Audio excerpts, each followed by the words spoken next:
快乐不整虚的，咱的评价都是真的。感谢帮我们发现好去处的大众点评冠名播出。番茄是个宝，茄皇错不了。感谢约1颗阳光番茄在里面的茄皇联合赞助播出。颜值7克，鲜满10分。感谢颜值下降但鲜味爆表的海天博颜特约赞助播出。可口可乐益生元汽水，快乐不卡顿。本节目由可口可乐行业赞助播出。乳铁蛋白加乳脂球膜，助力宝宝体质双优。感谢真心守护宝宝成长的美蛋陈蓝针赞助播出。好网络就选中国移动。本节目由指定产品中国移动赞助播出。咔嚓咔嚓，一起脆翻天。本节目由美味酥脆、有料有趣的雀巢脆脆鲨赞助播出。一场仅朋友可见的线下聚会即将开启，打开效果小程序即可参与限定活动。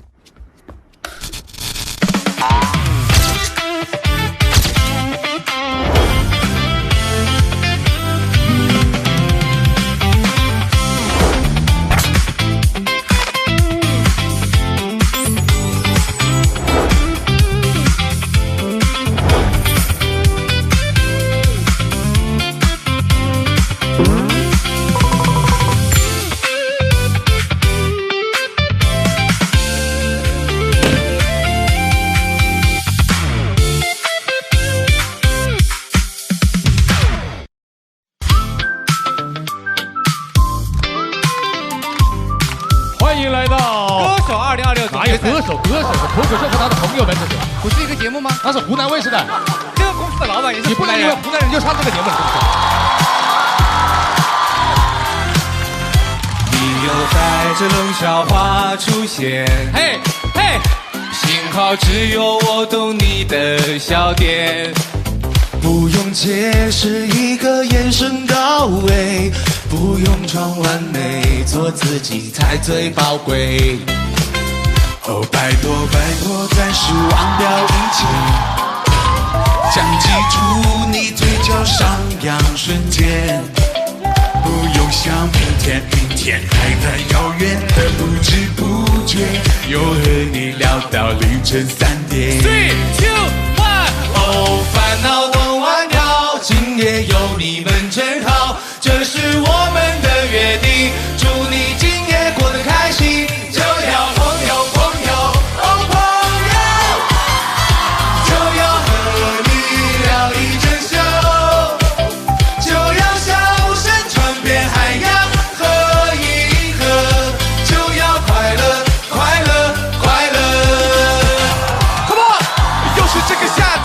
这里出现，嗨朋友，我们好久不见，最懂你的笑点，能唱也不丢脸，越做你的欢呼，我也做你的消遣。好朋友都还在身边，新朋友也走到面前，所以掌声别再收敛，让我听到你们的欢呼声好吗？哦，烦恼往外跑，今夜有你们真好，这是我们的约定，祝你今夜玩得开心，就要朋友朋友。就要和你聊一整宿，就要笑声传遍海洋和银河，就要快乐快乐快乐，掌声！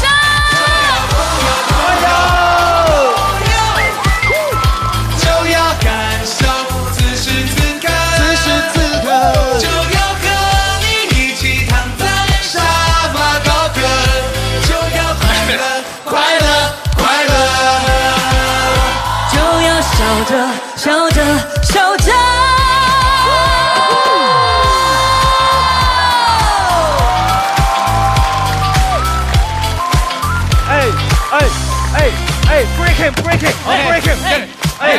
breaking，哎 breaking，我来 break 一个，我来 break 一个 break，哇，来 break 一个，大老师，来一个，大家好，介绍邵刚老师了，对，还有我们脱口秀最好朋友张绍刚老师，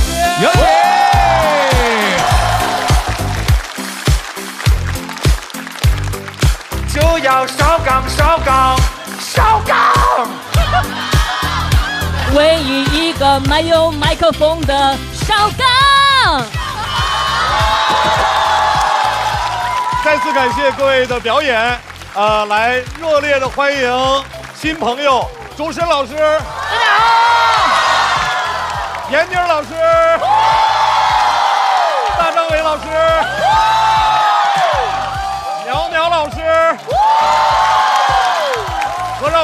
创新的鲁豫老师，还有我们最可爱的邵刚老师。来，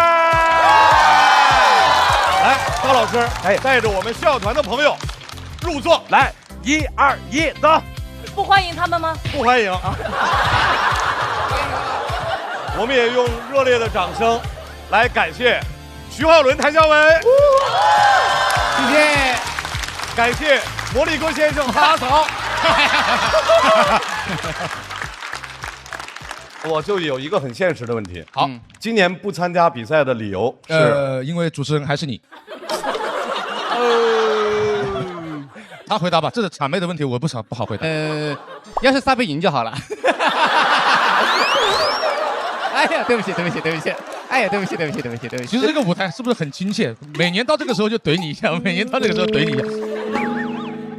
那哈曹老师今年不参加的原因是？我当魔力哥去了，我去。好，这样，在外面呢自由飞翔，好好唱，好好演。好嘞。好，混得不好还回来，再次掌声送给大家。谢谢。大家比得开心啊！拜拜。我们这边。我们反正不比赛了啊，我们走了。拜拜。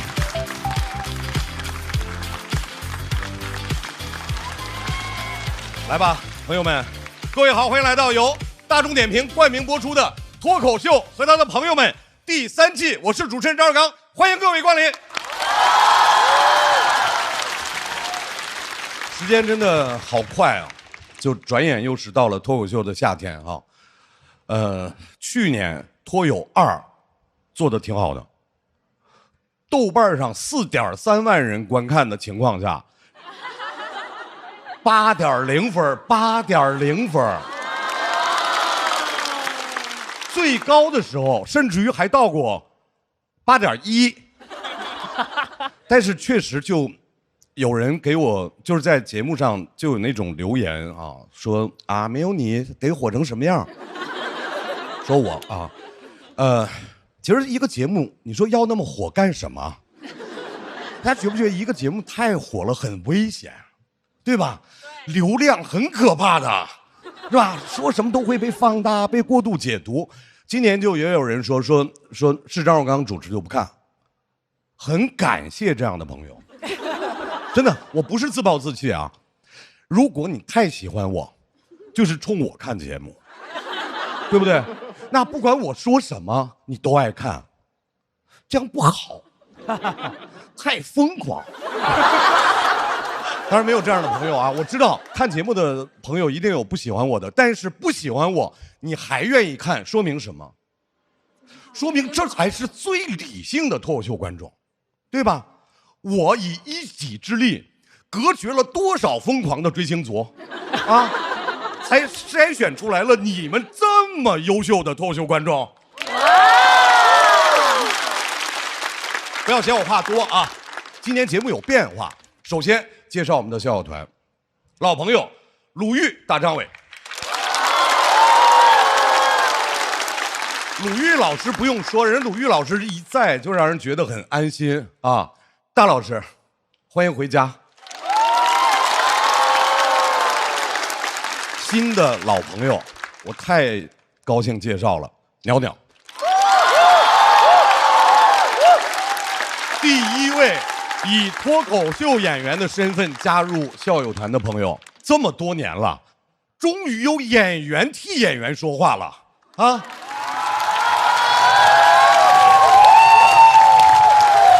演员朋友们不用高兴太早，说的不一定是好话啊。还有2位新朋友，也是我的好朋友周深和闫妮。他们跟喜剧的关系深吧？妮儿姐不用说，对不对？《武林外传》里的佟掌柜深入人心，周深老师在综艺里面各种搞笑的名场面，各种出圈啊！一个被音乐耽误了的喜剧人。我还以为我就存在了刚才闫妮老师深入人心的深那儿。真烂这个。妮儿姐，我们今年的特邀脱友，妮儿姐也看了。妮儿姐看了很久的脱口秀，上台之前还在看。妮儿姐这1个月恶补了将近5、6年的节目吧。照妮儿姐现在的这个速度，马上就要看到庞博夺冠了。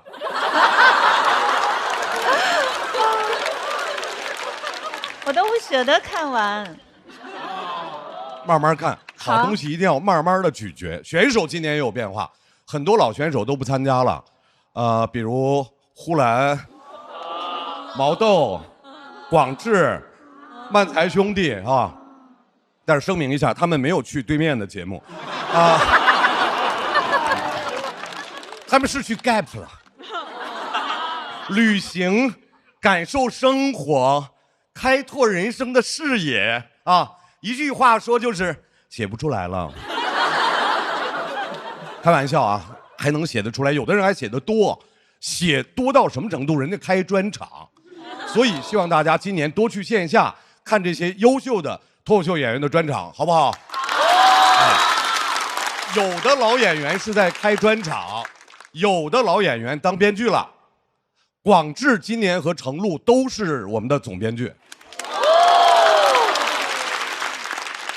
大王到长安以后被赵安成编剧了，而且今年还是有很多看头。今年54组选手，虽然我们确实少了一些头部演员，但是有很多的底部演员。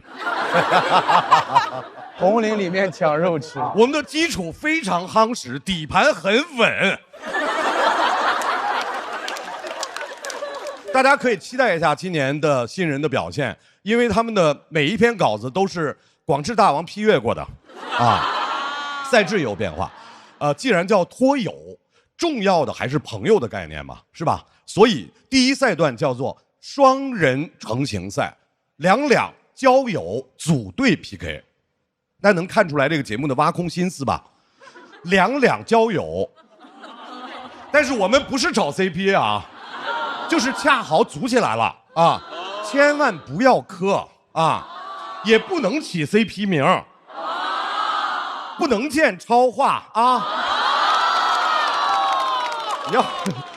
你要是实在忍不住想磕 CP， 就磕官方 CP 脱友和大众点评。你我的生活搭子，吃的玩的都有上亿人的真实评价，出门先看点评，带你发现好去处。毕竟它跟咱们节目一样，好不好大众说了算。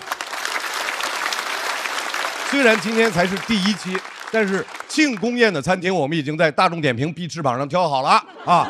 今天就淘汰的朋友也可以吃。等3个月才坐上我。新的一季即将开始。预热的掌声送给一会儿马上就要出场的优秀的脱口秀演员们。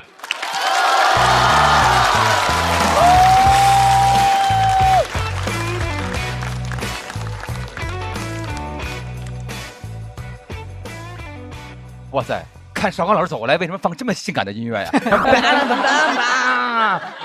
邵刚老师走路的姿势不太配这样性感的音乐。对呀，要不要重新走一下？周老师，您说一下赛制吧。坐。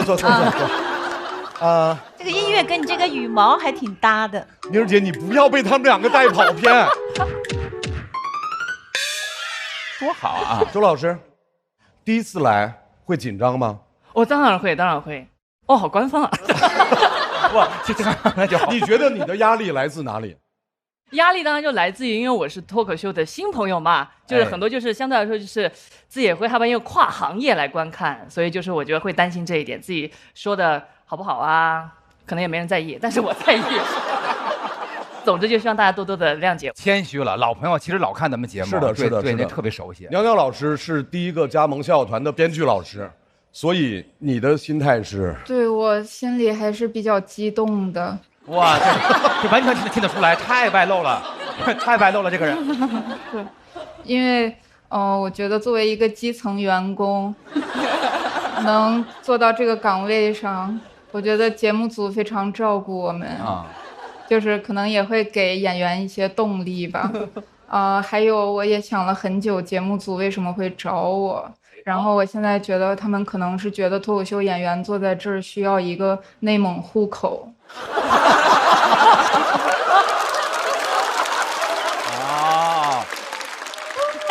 太谁了？就是请不来故人，就请来一些故人故乡的人。但我会努力做好这份工作的。欢迎娘娘老师。宁儿老师，对今年有什么期待？期待我好好看。你拍灯的标准是什么？就是我没有什么特别的标准，我就是点燃我吧，反正我就什么能够点燃您啊？我们特别想知道。有共鸣嘛，大家在一起哈。是的，是的，是的。今年我想的就是，首先是快乐，其次都是其次。那是必须的。其次的都是其次的。好的。对，所以能让您快乐您就拍，是吧？对，如果感到快乐您就拍灯，是不是啊？共鸣，共鸣，一定要共鸣。鲁豫老师，因为好多新人他在这个舞台上是线上演出的首秀，这是我特别期待的啊。还有期待新大王的诞生。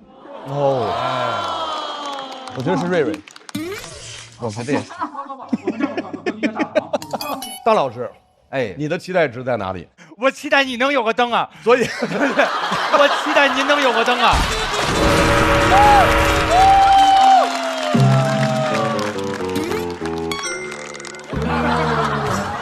但是少光老师其实也没有必要有这个拍灯，因为他本身为什么？因为他本身灯味已经很足了，是吧？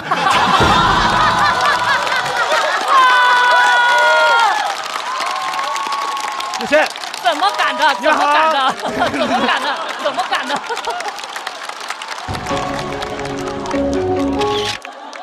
怎么敢的？两位歌手麻烦回来。哎，来。大老师，你的期待？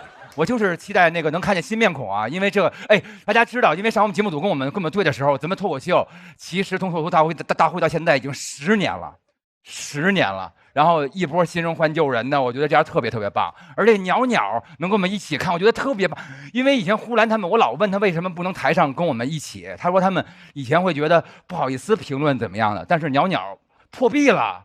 我觉得特别棒，这一次全是新的感受，特别好。我发表一些感想吧，我也不是评论人家。对。您这个高领高到已经就快挡眼睛这儿了。鸟鸟有点紧张，鸟鸟前2天还给我发微信说他很紧张，我说你为什么紧张？但是他莫名的就安慰了我，因为一个人比你专业，但他也会紧张，所以我们大家就是可以尽情享受这个舞台，因为所有人都紧张，都会兴奋。我们一定是享受，各位，在我们享受的同时，我们还有需要感谢的朋友，在这儿我们要特别感谢一直在支持脱口秀全国各地的俱乐部的主理人和代表，今年他们也来到了我们的现场。每年这样的大聚会，因为有你们平日里的辛苦经营，所以才不断的给我们贡献着最好的优秀的脱口秀演员，让我们再次把掌声送给各位。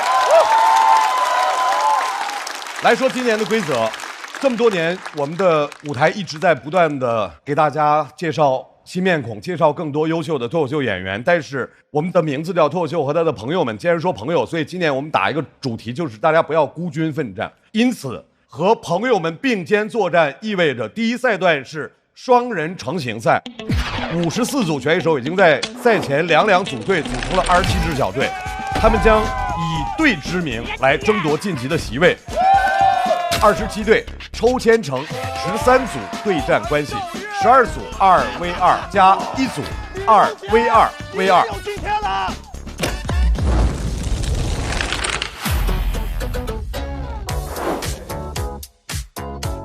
第一赛段的双人成型赛2轮 PK 结束之后，如果其中一队2轮全胜，另一队2轮均落败，则胜利队完整保留，小队全员晋级，落败小队将解散，队内选手全部进入待定区。如果2支小队各赢了1轮，那么2支小队都要解散，各自队内票数更高的选手晋级，剩下的一位暂时待定。所有表演结束后，从待定选手中按票数高低补足晋级名额。本赛段共有42个晋级名额。在整个的表演过程当中，提醒现场的观众朋友，大家可以随时拍灯。我们今年笑友团还是一灯是1票，但是如果出现5灯全亮，就会翻倍。如果5位你们5灯全亮了，5票变10票，最后拍灯那个人反而是翻倍的，是不是？是的。结合我们现场200位现场的观众，本赛段满票是210票，所以在这种情况下，大家拍灯的标准要更享受。不要有压力。现场的各位朋友，不要看他们，你们觉得什么时候快乐，随时按手中的投票器，好吗？来，各位，脱口秀和他的朋友们，第3季第1赛段正式开始。第一组要 PK 的2个队伍，首先我们有请的是第1支小队，张俊、曹国。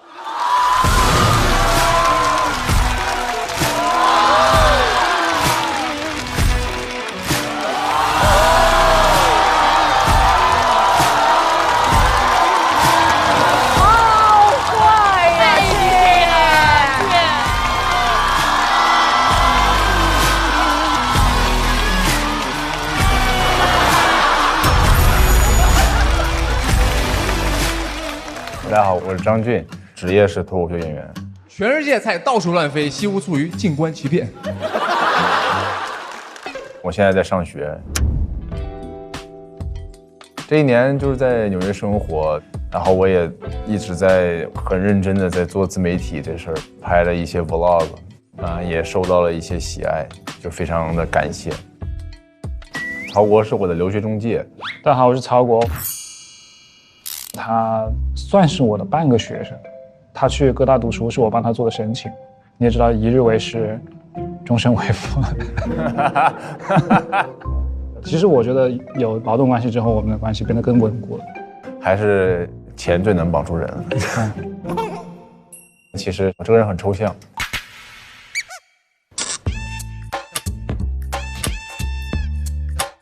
我也经常帮他录他的曹国秀。大家知道张俊是对录节目这个事情非常有经验的一个人。对，我对淘汰挺有经验。对，就是可以做自己，就不用特别绷着。我过去我说组队，他说好。对，他过来的时候不小心手碰到我的手。是 ET， 你见过吗？要和张俊、曹国 PK 的另外1支小队。掌声有请高寒和赵越。他剪头发了，他把头发剃成了。原配。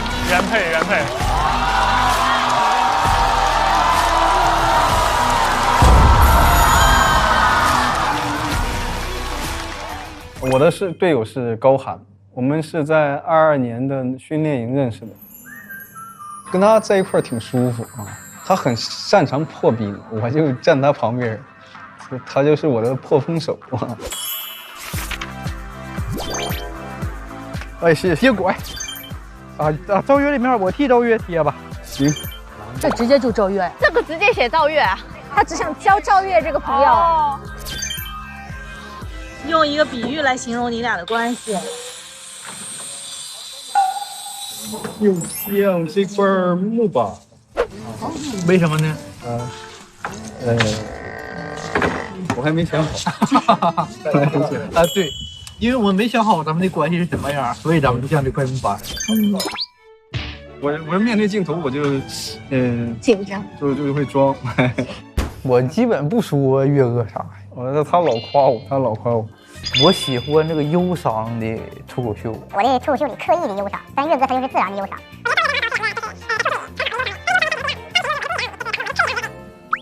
岳哥的段子有那种无可奈何、安之若命那种感觉。接下来我该怎么说你呢？这只能你说一大堆，我是一个牛。有没有队长？没呢，这2个人还有队长，这2个人队长也太官僚了吧？这不是大怪和小怪吗？好，所以你们俩现在是大怪和小怪。咱们俩是赵越和高寒，对。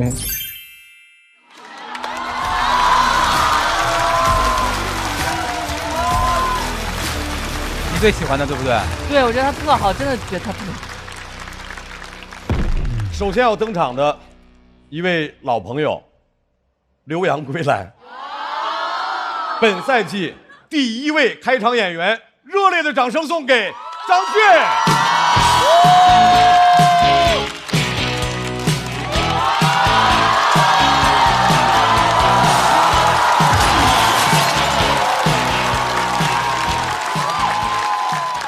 大家好，我是张俊，你们好，你们好。很开心又见到你们了。自我介绍一下，我是一个生活在纽约的 vlog 博主。装什么呀，张军？去几个月呀？今年本来不打算回来比赛的，想要逃离这个用成绩来论资排辈的东亚节目，没有成功，因为节目组也给我打感情牌。喂，俊啊，今年还回来吗？哦，不回来，忙是吧？忙点好，忙点好。你也长大了，去这么远的地方，想见你一面也难啊。有机会还是回来看看吧，我们还能活几年呢？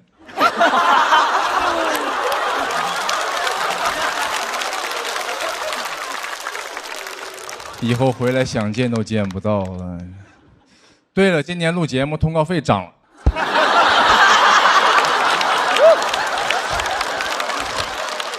早点说，你说那么多干嘛？早点说这个，我直接从导演衣柜里面跳出来，哒哒。我对我们的文化好像有了更多的认识。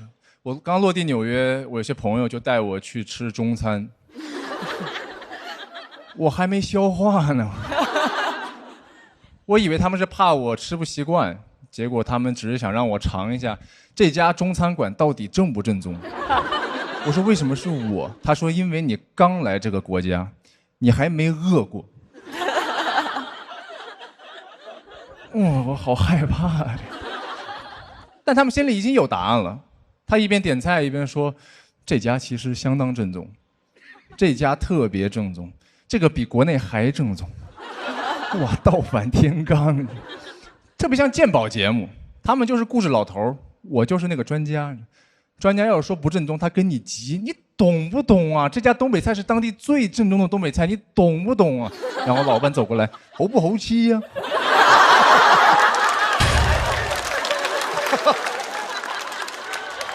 袅袅地灯。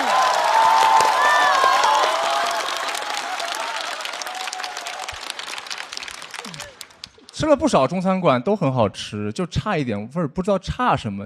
直到有一次我在唐人街吃饭，听见隔壁有一个华裔妈妈跟她女儿说：“我跟你爸在美国这么辛苦，就是为了能够让你上一个好大学。”我说这中餐太正宗了，这太正宗，就是这一小撮愧疚感。我说我这个剁椒鱼头怎么有点淡？原来是少了我的眼泪。有些美式中餐它好吃，但它不正宗，因为它最后总是要给你一个幸运饼干，里面有个纸条，写一些特别正面的话，人生勇气惊喜。不要，你要正宗的话，你打开里面写你又在外边吃饭。正宗是一种文化氛围。有一次我有几个朋友带我去吃，他们是各个国家的都有，他们带我去吃中餐，我一进去就感觉这个地方不妙，不正宗，因为那个服务员问了我一个特别陌生的问题。他说：“你有什么过敏源没有？”我没有，但他们都有，就我没有。我就问服务员：“你有什么推荐吗？”他们怎么都有？我朋友他是个美国出生的华人，开始报自己的过敏源，跟报菜名一样。我花生过敏，大豆过敏，鸡蛋过敏，还有乳糖不耐。那个时候我意识到我是一个相当正宗的中国人。因为我第一反应是你不吃就滚。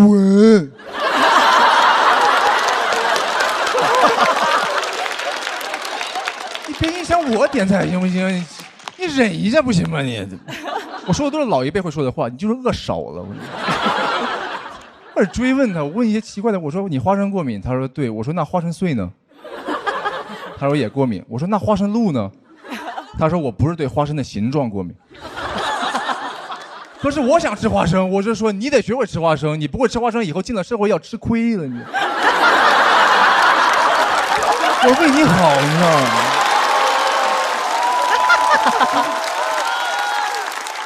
我觉得他的需求是完全合理的，就应该这样。我只是很嫉妒他可以这么坦荡的说我不是这个，我不是那个。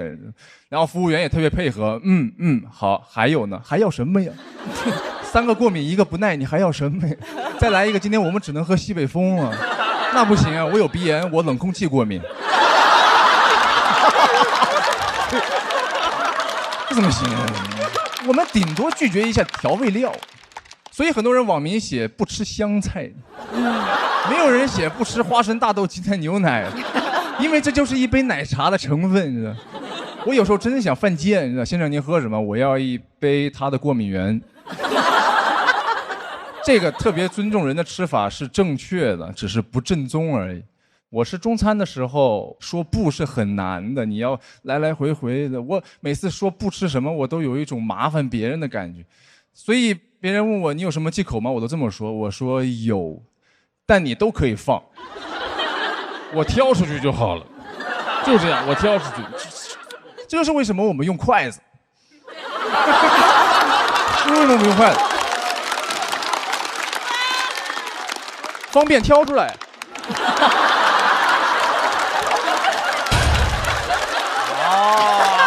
厉害啊！我现在筷子用可好了，我香椿炒鸡蛋，我把香椿挑出去；小葱拌豆腐，我把葱花拌出去，再把大豆蛋白分子也挑出去。我现在筷子用可好了，我可以夹断化学键，你知道吗？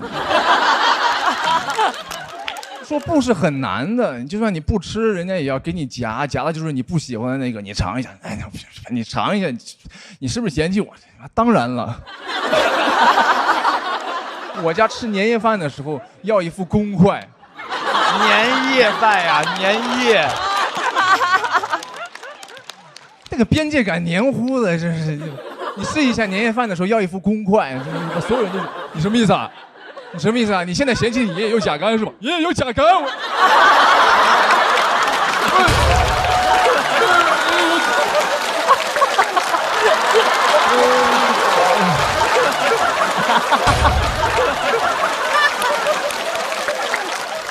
算了，我挑出去就好了。这次回来就是10天前刚回来，这每天熬夜，然后黑眼圈，然后掉头发，非常非常辛苦。我这么辛苦就是为了能够给你们带来很多欢乐。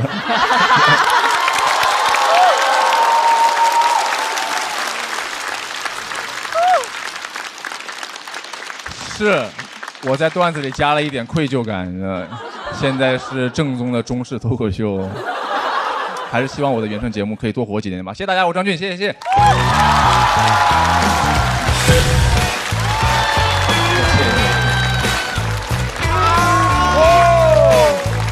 相当棒，投票。哎，谢谢。谢谢张俊的表演，来为张俊投票，倒计时。谢谢。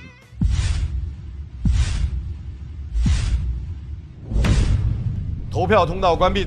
周深，你为什么特别喜欢年夜饭那个梗？太感同身受了啊！根本就忍不住要拍那个灯，因为就是有的时候也会看到，就是亲人们吃饭，就是。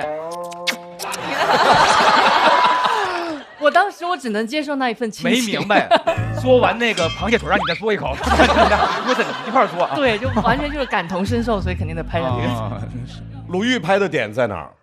因为那是特别张俊的表达。他就瞬间一句话，他说啊，爷爷有肝炎，就前情往事全都出现了，特别张俊。袅袅是拍的最早的哦，因为我觉得开场很难，果然有内蒙的这个味道。还有我感觉张俊从那个脱口秀的起源地回来以后，确实舞台风格也放松了很多。谢谢。我就是那个筷子那块儿啊，他说就是筷子用来挑东西的。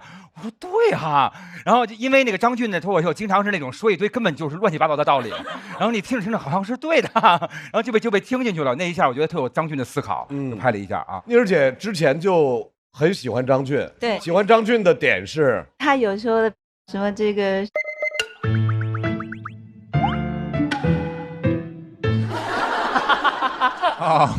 那所以这次真的是因为费用的问题吗？其实是因为最近1年多都一直在做自媒体，其实都是网上的东西，我觉得就是现场见到人还是很重要的。就是因为您自己做那些 vlog 的点赞非常非常高嘛，都是10万加各种，你会不会担心自己的这些 talk show 的片段，然后发出去会做这样的比较吗？会吗？我觉得是两种形式，两种表现形式，所以都很好玩。那张俊这次回来参加比赛，有没有给自己在心里面设目标？有啊，我说这句话可能会，他们肯定会说我特别装的。不说也会说一句。就是我回来其实想要，怎么了这？我想要创造自己的文化现象。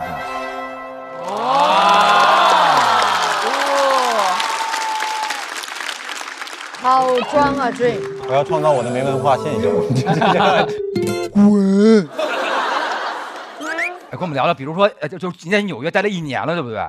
大半年吧。那要是去纽约，最不能错过什么呀？流浪汉。绝对是当地的一个景点。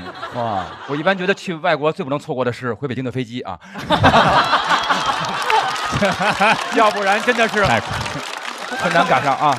哎，张俊，你说你在外国吃的都是美式中餐，那既然都回国了，那就多吃一点正宗的嘛。是。推荐你使用大众点评必吃榜，上面都是大众亲测好吃的口味之选，跟着他吃就对了，也绝对不会再被老板问东北菜猴不猴吃啦。哎，周老师，我告诉你，真的不得不说，这个大众点评啊，为你好，更为观众好。为什么这么说呢？怎么说？现在上大众点评搜索关键词“猴鸡”，看看你身边的必吃榜，更有必吃套餐5折起，半价神券天天抢，还能抽取脱友3第4赛段来现场支持你最喜欢的选手的机会，加油，各位！快来吧！再次把热烈的掌声送给张俊。好嘞。张俊他要创造现象啊！哇塞，这个很牛的，挺厉害的。谢谢。这次时间非常紧张，是因为到5月初我还没有决定，非常临时的决定回来。我很害怕写一些特别浅的东西，对不起观众。创造一种文化现象，在喜剧这个领域的意思是用你自己的喜剧哲学去吸引观众，找到一群同样喜欢你这样喜剧哲学的人，这样一群人聚集起来，会形成一种文化现象。我说我这个剁椒鱼头怎么有点淡，原来是少了我的眼泪。而我只是这一群人中的一个，我想要找到这群人。接下来要上场的这位演员，去年在这里怼天怼地，但是认怂速度非常快，掌声欢迎高寒。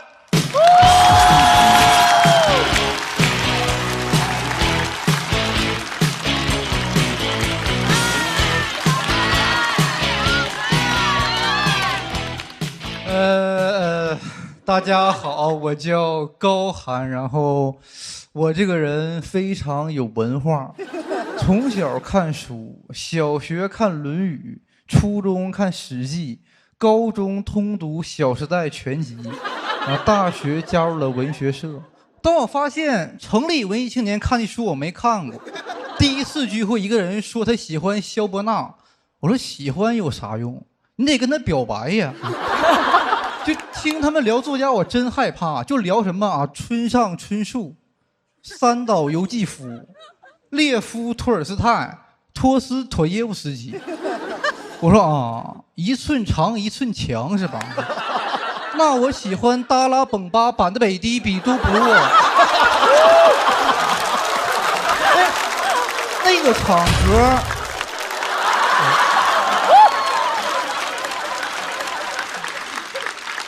那个场合，每个人都太装了，都在那啊！我想要创造一种文化现象，就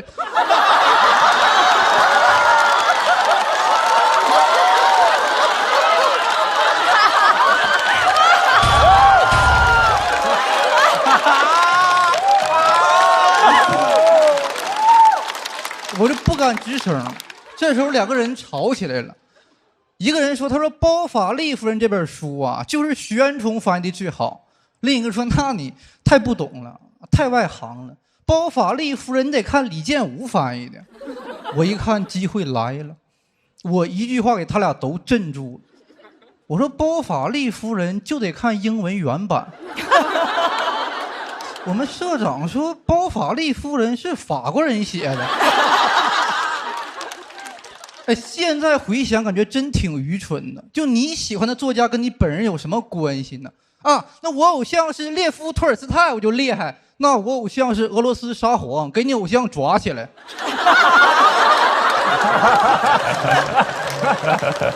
抓起来。当时最愚蠢的是那种死亡崇拜，为了显示我才是最文艺的，我说我打算30岁就自杀。社长说太晚了，他说我25就死。我说完了，大意了，早知道我说25好了，我说25，他今天就得死。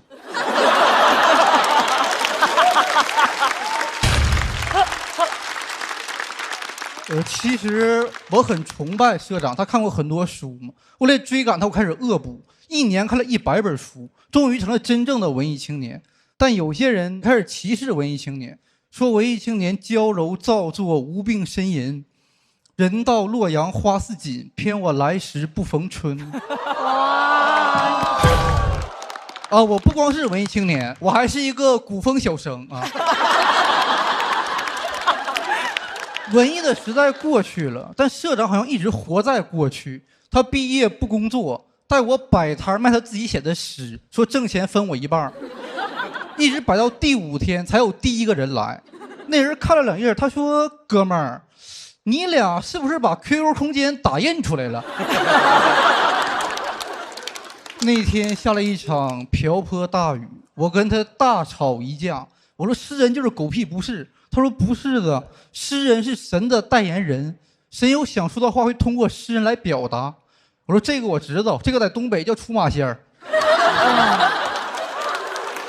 那天大雨把他的诗都浇透了，他说了一句我铭记一生的话，他说：“我看见上天在为我哭泣。”我写的都是些什么垃圾诗？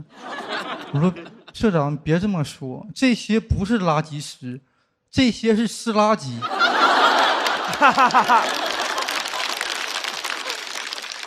之后我们就不联系了啊。我们下次联系就是2025年，去年我们社长28了。按理说他已经死了3年了。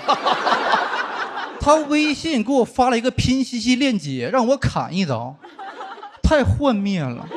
就咱文艺青年玩的 APP 不应该是豆瓣吗？那天我怀着很复杂的心情点开了豆瓣，跳转到了拼夕夕。我真崩溃了，我说你咋不写诗呢？你不说诗人是神的代言人吗？他说那是以前，现在诗人是牛翠翠的代言人。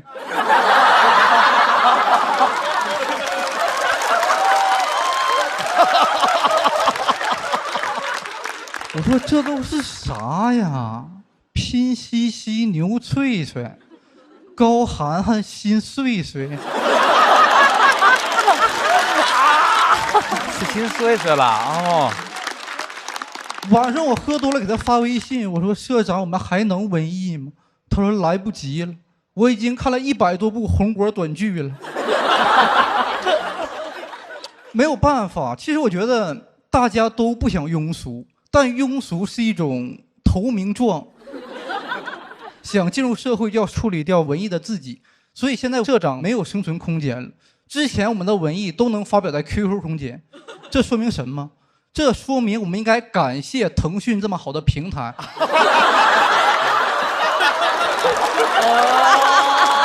巧妙了。这个是我的投名状啊。你们也能听出来，我现在非常庸俗，可以说是一个下里巴人。可能有朋友不知道这词儿啥意思啊，没关系，不知道下里巴人啥意思，说明你是一个下里巴人。跟我一样，跟我一样。但我觉得我也没有彻底庸俗，因为每当夜幕降临、夜深人静的时候，我就会一个人在房间里偷摸文艺，真挺好的。因为在文艺的世界里，再厉害的人你都可以瞧不起啊，什么你是185黑皮体育生。不好意思，我比你文艺。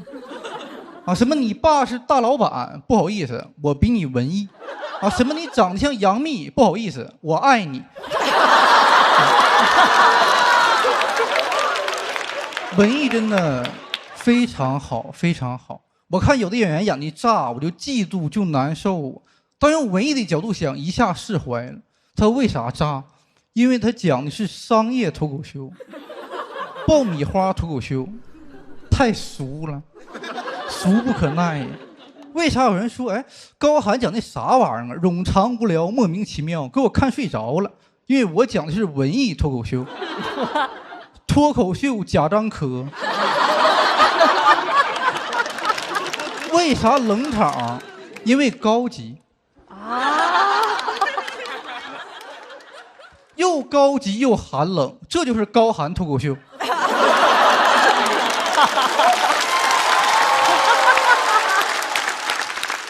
所以我讲脱口秀不是为了炸场，是为了让你们思考。经常我一个梗抛出去，现场就陷入了鸦雀无声的思考。有一次大家正思考呢，有个人竟然笑了。我说谁呀这么不懂事？我在台上就找啊，找了一圈没找着。后来抬头一看啊，原来是人类一思考，上天发笑。哎，好久不见了，上天！上次见你还是在那哭泣呢。作为文艺脱口秀的领军人物，我将讲一个中国脱口秀史上最文艺的结尾，说顷刻一声锣鼓歇，谁给我鼓掌谁是爹。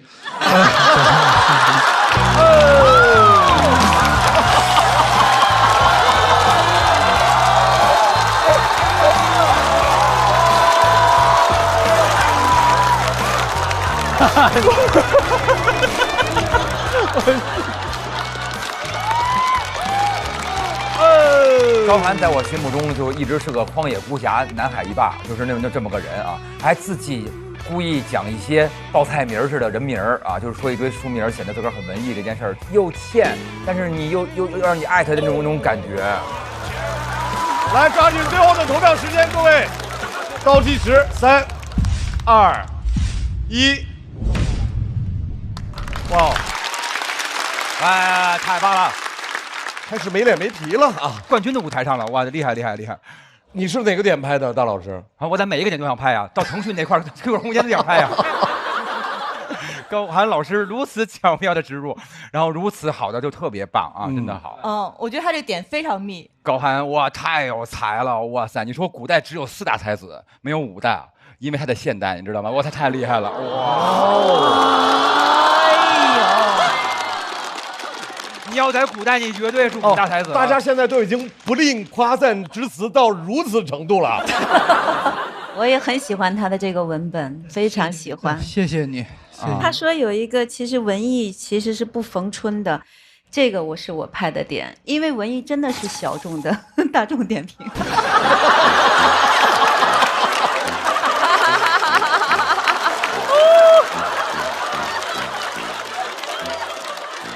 这话说太对了，再小众也需要大众来点评啊！这妮儿姐，您这个植入才非常的突然和合理。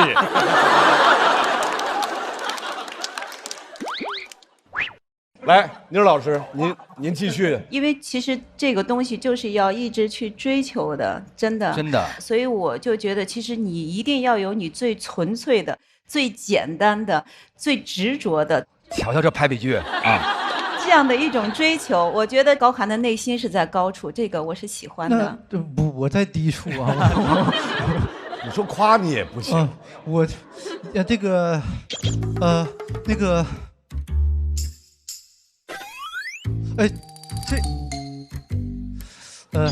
这位嘉宾叫闫妮儿老师。对，我叫闫妮儿。不是，你知道吗？都高了，不是。高寒，你是不是第一回被夸晕了？已经，就感觉终于有人懂我了。少说话。不是，因为刚才我想拍个马屁，我在措辞，不是一个。我说的不一定对，但是这是我的一个严宁的老师内心在高处。周深，对不起，我想小小考一下，因为我刚才拍的点在达拉崩吧班的贝利布多比利蹦。其实是出于礼貌性啊，觉得他都 cue 我翻唱过的歌了，但是后面非常感谢你解救了我的内耗，因为我觉得会不会观众觉得我，觉得就是只是出于礼貌拍的灯，但他后面的点越来越多，我觉得啊我就放松了。我想考一下，就你知道巨龙叫什么名字吗？昆图库塔卡提考特什么苏瓦奇拉松。不是，但我插一句啊，这个是我好几个月之前就这么讲，我不知道周深老师您来当这个领校员，我这个是，对，这个就可能就是缘分吧。哦，那我这里还有第2关，你知道？你知道巨龙怎么叫吗？因为很多人唱这首歌都会背他们名字，但没有学中间那一段。巨龙怎么叫？不是啊这么叫的？可以学一下，我那首歌中间的版本的巨龙叫，我想一下怎么叫。怎么叫？哦，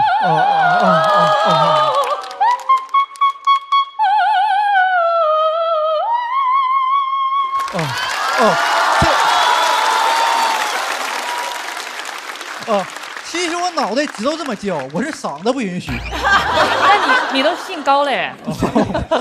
非常感谢周深，这是我们节目3年以来第一次有人用这样的方式来评价一位脱口秀演员的表演。苗条老师，我拍在那个稍微风格有一点暗黑的部分，就是我觉得有一些段子好像现场效果就是没有那么稳定，但是演员自己就是喜欢，然后他就留下了。我觉得这个创作的心态我也很喜欢。不是，因为我试的时候都很顶，所以我全留下了。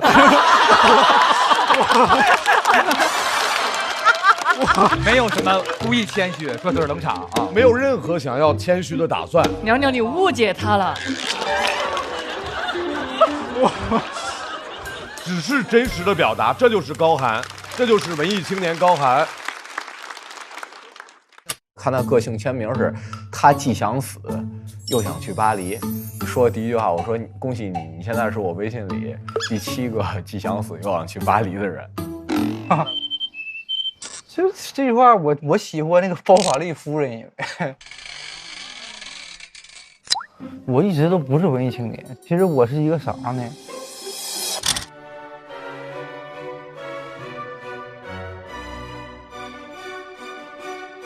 其实吧，我是一个短视频青年，我最爱就是刷短视频。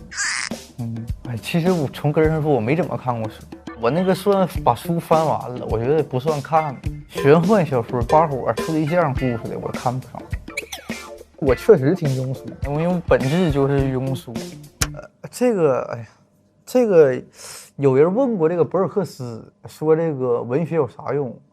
博尔赫斯说这个是一个非常愚蠢的问题，因为没有人会问这个晚霞有啥用，因为晚霞就是晚霞。这种文艺或者庸俗，我觉得无所谓。我不怕自己变庸俗，因为人活着是为了幸福，不是为了不庸俗。接下来我们再把海外归国的朋友也请到台上。哦，他们俩。各位，到了要公布票数的时候，2位得到的校友团的票数全部都是满票，而在现场的观众投票结束之后，他们的票数分别是，请看。觉得比我想象中要更顺利，观众对我的接纳程度要更高。第一轮不可能被淘汰，那稿都在那摆着呢，就是。哇，这2个有点难取。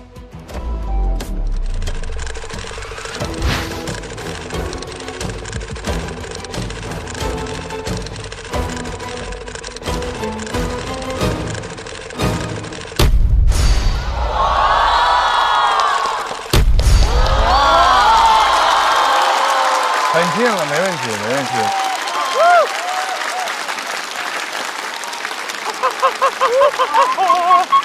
我们晕了。张俊203票，高寒198票，目前高寒暂时落后，所以张俊的战队积1分。再次掌声送给2位。来，回到位置稍微休息一下。所以每个人感受还是会不一样。而且他是第一个上来的，观众也愿意给。对，因为第一个很难。对。张俊战队的第2位，对于我们的节目来说是一位新人演员，掌声欢迎曹国。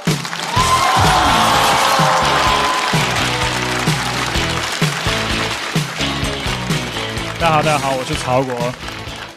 大家可以看到我今天留了一个比较短的刘海过来。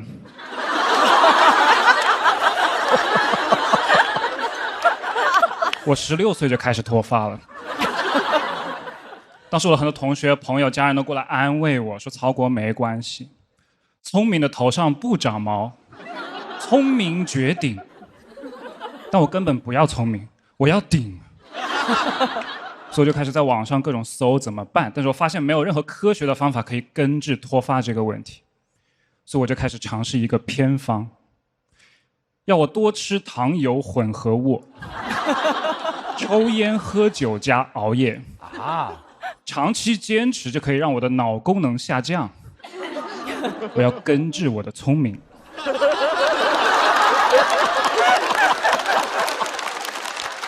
当时我坚持了1个月。测了一下我的 IQ， 测出来130，我都要崩溃了。为什么别人什么都不用干都可以笨笨的，我这么努力了还这么聪明呢？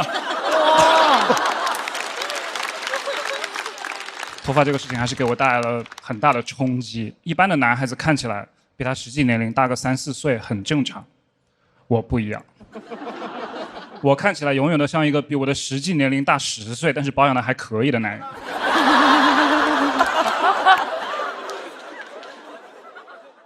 很多人评价我的表演风格，说我有一种浓浓的死感，问我是不是经历了什么。我经历了16岁开始脱发。但我认为我的这种死感很大程度上是归因于我的普通话。我其实是一个湖南长沙人，我正常讲话是这个味道的。这个味道的哦。然后从16岁开始脱发，我就一直在适应脱发这个事情给我生活带来的各种变化。比如我开始慢慢的习惯每次洗头的时候用越来越少的洗发水。16岁的时候我洗头发还用1到2泵的洗发水，现在我洗头发的话只要1泵，挤到一个50毫升的分装瓶里头兑满水，然后每次洗头发的时候就舀起泡，用1到2个泡泡就够了，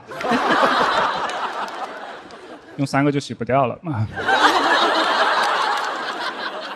脱发之后我的整个世界观都变了。比如说一瓶500毫升的洗发水，对你们来说就很普通的一件事情，但在我看来，这就叫传承。这半瓶洗发水是一定会上我的遗嘱的。当然，最让我不适应的，还是我的洗面奶越用越快了。一直是往上走。对，后来我脱发越来越明显，我就去找一些比我更资深的脱发人士咨询一下，学习一些经验。我有一个比我脱发早几年的男性朋友，他的解决方案是把边上的头发留长，然后盘过来。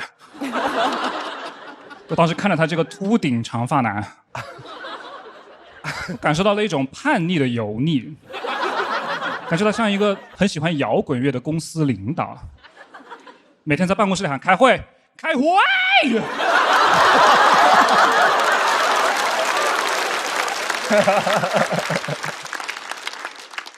我还有一个朋友是那种地中海型的头发，就中间已经空了，但周围一圈还有头发。他的解决方案是把边上这一圈都留长，然后扎成一个丸子盖在上面，像个茶壶的盖子一样。确实看不见他的头皮了，但是我说你这整个头上的头发扎起来就一个撒尿牛丸那么大，还是有点明显的嘛。我也采取了很多这种补救的办法，比如吃一些生发的食物，涂一些生发的药物。然后我额头以上的部位就越来越秃，我头上其他地方就毛越来越多。所以你们可以看到我现在走的是这种南半球的性感风格，北半球确实长不出来了。现在年轻人都喜欢什么韩潮、日潮、国潮，我喜欢清朝。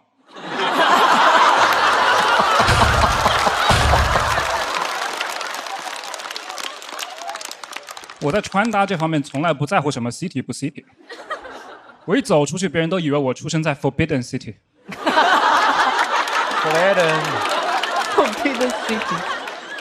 这里跟大家交代一个事实，就我以前其实是真的留过刘海的。刚开始脱发的时候，我的刘海像一个那种明星的保镖一样，在外面维护我的尊严。看什么看？看什么看？有什么好看？看什么看？等我过了30岁之后，我的刘海就有点慢慢的失控了。我一出门稍微一不注意，我的刘海就像个变态一样在那。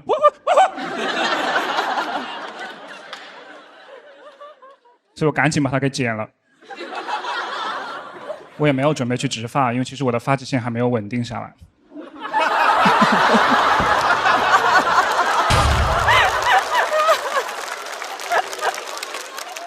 我觉得我现在能够很积极自信地面对脱发这个事情，很大程度上要感谢我的妻子和我的女儿。对，我老婆她本科和硕士读的专业叫做生物医学工程，研究的方向是毛囊再生。这不是段子，也不是巧合，这就叫缘分。哇！我们两个谈恋爱的时候，他说过最浪漫的一句话，是我们实验室在招志愿者。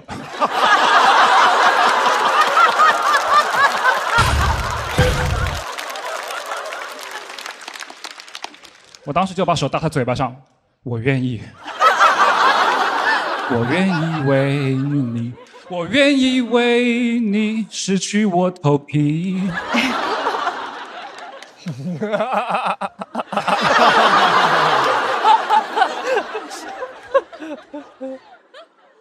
当时他的硕士论文要用全英文写，虽然我对于生物医学工程的知识完全不了解，但是我英语还可以，所以我帮他改了一下用词和语法。当我反复看到 fail 这个词的时候，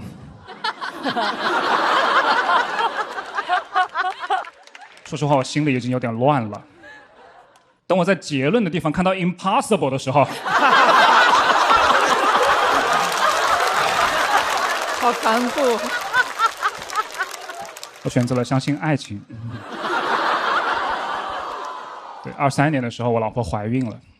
然后当时我得知脱发这个基因80%的概率会传给儿子，所以我当时真的好怕我老婆会生个儿子，这个根必须给我断在这里。所以在陪我老婆去做产检的时候，我就凑到医生边上，我说：“医生，我知道不能查性别，你能不能帮我照一下发际线啊？”最后还是很幸运生了个女儿，但是还是有一点点概率会传给她，所以我一直很担心这个事情会给我的女儿的人生带来困扰。但有一天，我女儿的一番话彻底改变了我对这个事情的看法。有一天晚上，我跟她读故事的时候，她突然转过来对着我说：“爸爸，你好漂亮，你的头上亮晶晶。”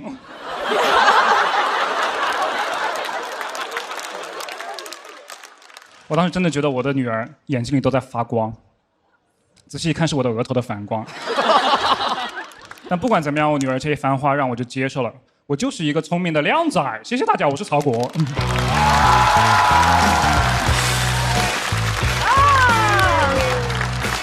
喜欢曹国的表演，为他投出宝贵的一票。锁票倒计时，投票通道关闭。所以张俊，我想问一下，你是他的队友还是对方派来的卧底？真的很好笑，我觉得啊，对啊，因为我们感觉可能观众不会特别接住，然后那个尴尬我就觉得很好笑。我明白，对你懂吗？就是那个，就是兄弟之间说这块肯定会垮，但是他居然就愣眼了，就好玩啊。对，就是这个感觉。我其实一直脑海里有个疑问，就是那为什么不去植发呢？后面他就回答了我这个问题，我说就解答了我心中的疑问。我其实，在一开场第一句我就想拍啊，有2个地方我都想拍，但气口都没找到。第一句话是他说我就是带着这样的刘海来的，我是愣了半秒钟就错过那个气口了。下一个气口他讲的就是洗面奶越用越多，我又愣了半秒钟才反过神来，但已经错过那个气口了，所以等到下一个，我觉得非常棒。就说我梗太密了呗，我知道，对。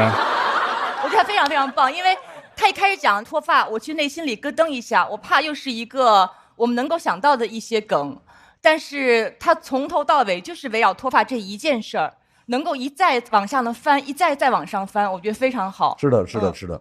而且就像刚才鲁豫老师说的，总有半秒钟，但是这就是他的表演风格。对对对，金琢磨，金琢磨。我其实也是想在洗面奶越用越多那里拍，但我又很担心会打乱曹国老师的节奏。对，然后我拍还有一个原因是因为曹国老师是一个线下特别著名的节目《曹国秀》的主持人。万一以后要上的话，还要处好关系。对，对的，约我档期。考虑长远。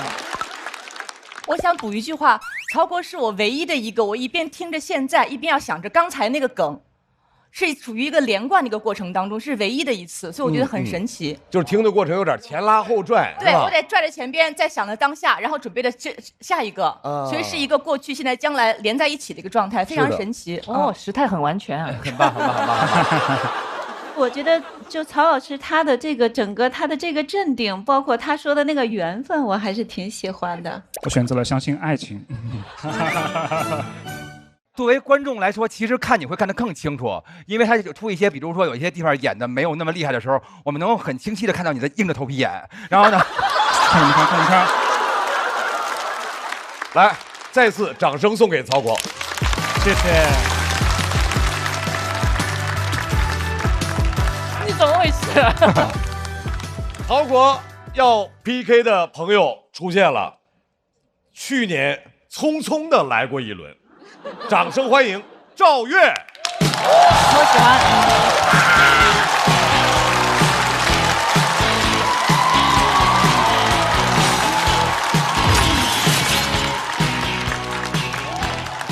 大家好，我叫赵越。哇，超级无敌喜欢他。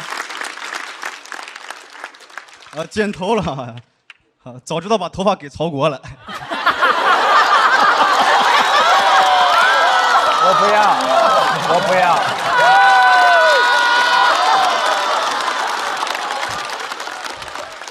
要。这个是我的新发型。之前没剪头发的时候都说我长得像壮壮妈，先把头发一剪，他们说有点像房主任了。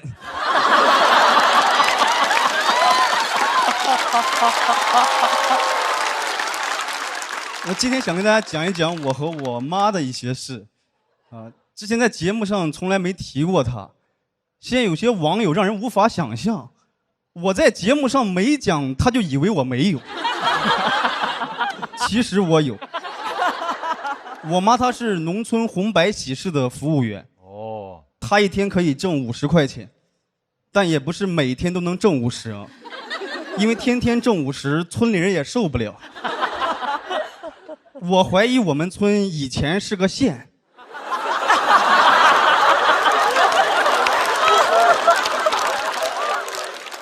我妈下班一般很晚，有时候给我带些吃的回来，黑着灯就把我叫醒喂我吃，吃完又让我赶紧睡。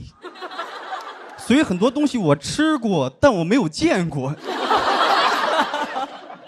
他也带我去吃过很多村里的流水席，哎呀，流水席可太好吃了，我至今都记得我们村首富他奶死的那一次，席上的菜一个比一个硬，吃一半我骂自己，这就饱了？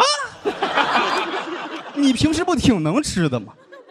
我在他家一共吃了7天的席，下葬那天我哭得最大声，我是真舍不得他奶。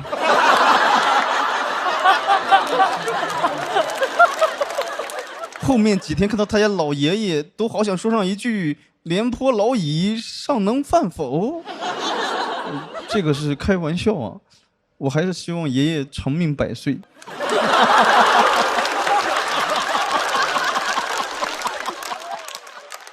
我妈这几年已经来到城里当一个正式的餐厅服务员了，因为在村里很难接到活了。现在年轻人都不结婚，老人也长寿。老人长寿就是在等年轻人结婚，两拨人杠上，年轻人不结婚，老人他就硬长寿，把我妈活活耗在那儿了。我妈是在一家日料店上班啊，真没想到，我们村第一个进外企的是我妈。她很担心这个事儿对我有影响，老问我说：“妈，当服务员你会不会觉得丢人啊？”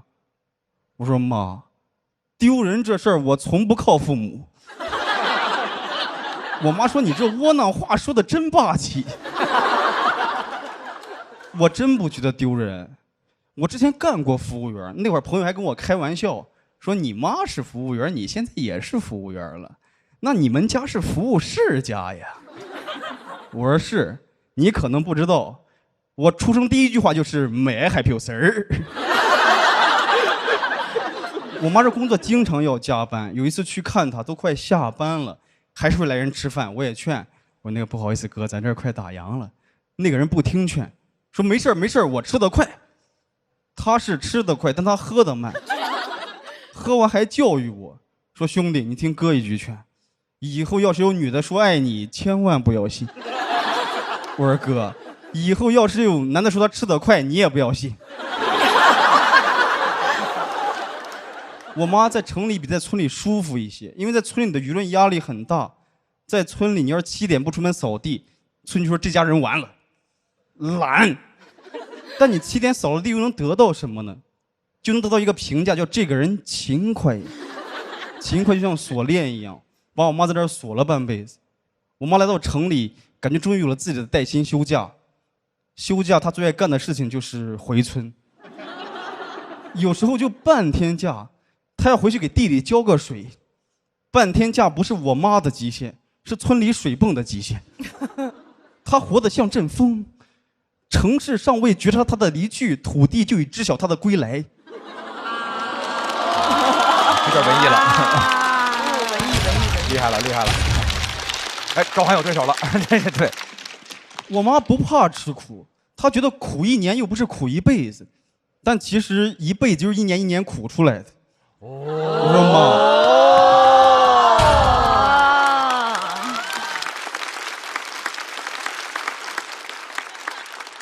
我说妈，我这2年在外面挺厉害的，你不用再这么辛苦了。有啥想干的你告诉我，有什么梦想说了我就能给你实现。我妈说她想当奶奶。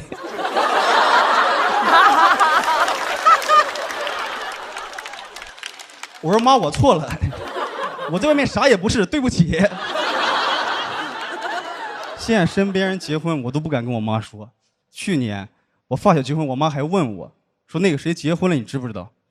我说：“我不知道呀，这多少年都不联系了。”我妈说：“你是伴郎，你不知道啊？你咋光骗妈呢？你咋就不知道着急呢？我25岁的时候都已经有你了。”我说：“妈，我25岁不也有你吗？”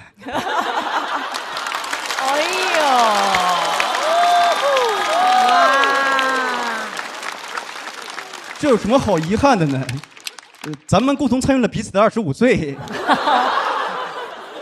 我妈催我，她是想趁着还干得动再帮帮我。其实不用的，她给我的已经够多了。小时候我是村里唯一一个有儿童牙膏的小孩，因为儿童牙膏比成人的要贵5、6块钱，其他小孩都没有儿童牙膏，也没有成人牙膏。我很早就知道牙膏是有草莓味的。我这一口好牙太适合啃老了，真怕爱上。别再为我做什么了，下班了，袁女士。讲到这，谢谢。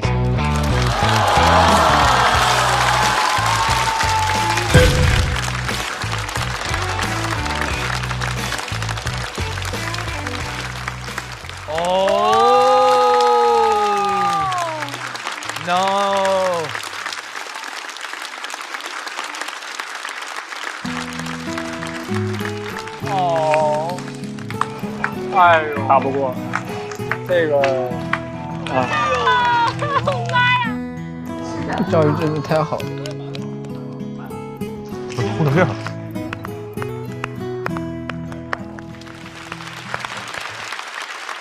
来，各位，锁票倒计时。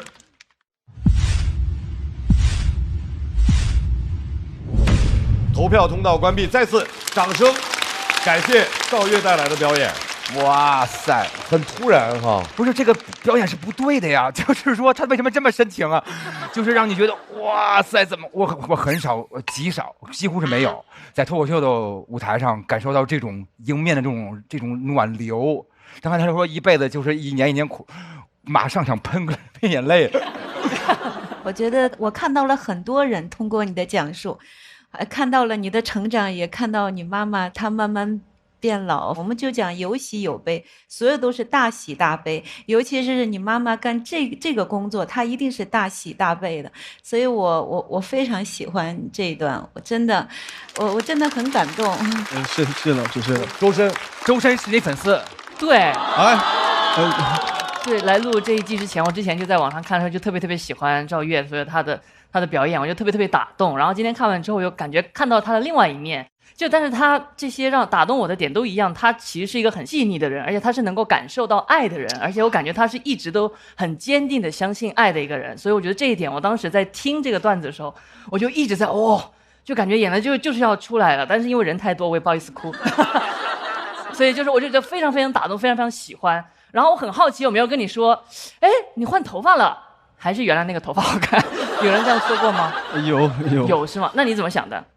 现在互联网上就是只要一有人发泰迪的，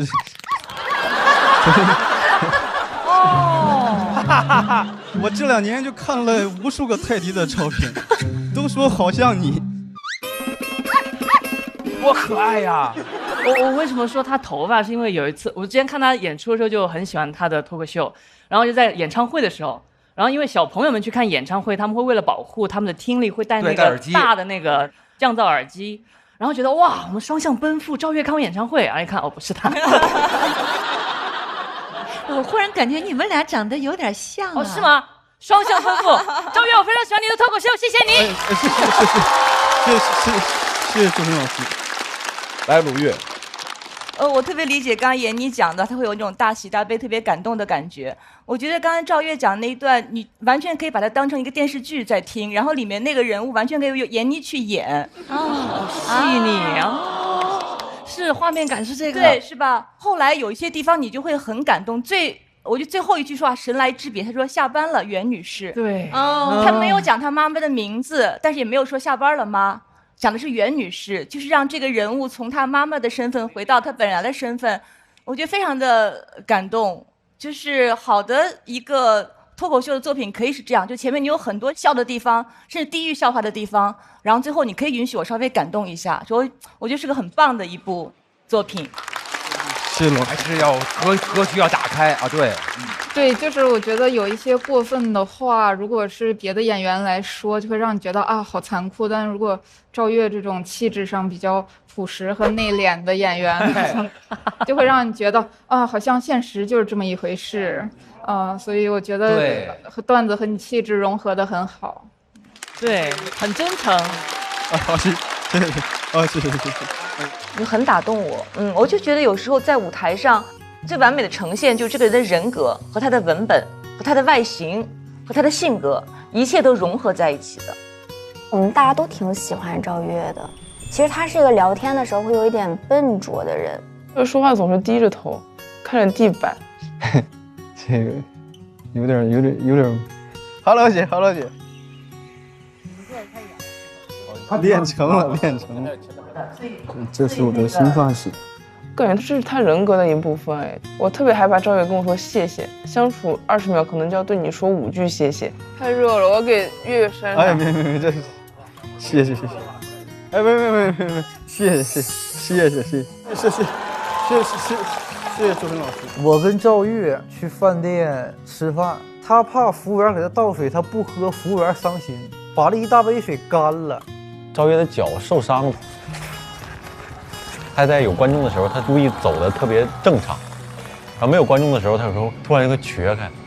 我知道他有时候在装，他不愿意给别人添任何的负担。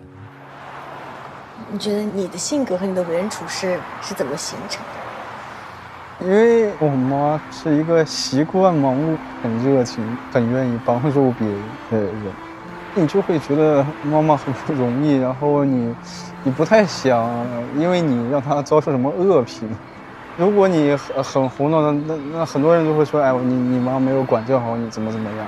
他本身就已经很累了，你再因为你在受到这些评价，我觉得不大好。想不想把妈妈带到上海来走一走？肯定想带她多转转，但第一先去北京，再看大海，多看看世界，再来上海。城市尚未觉察他的离去，土地就已知晓他的归来。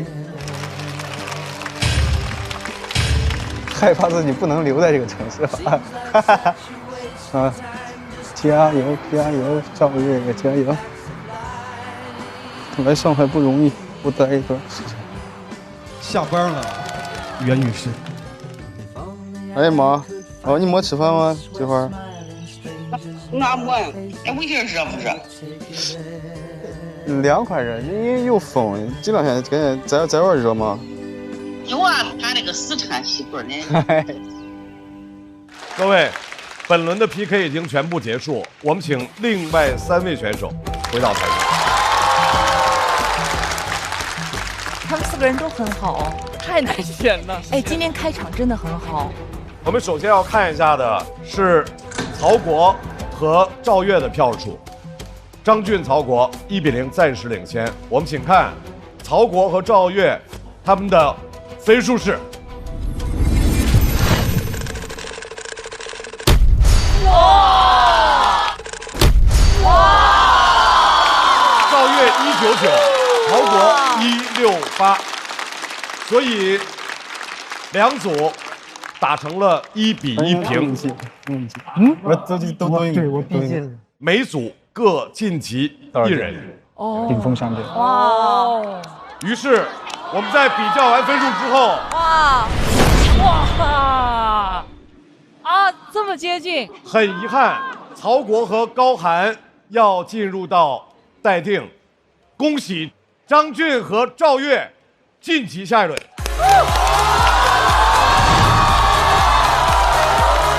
放心日子，行，没问题，讲得特别好，特别好。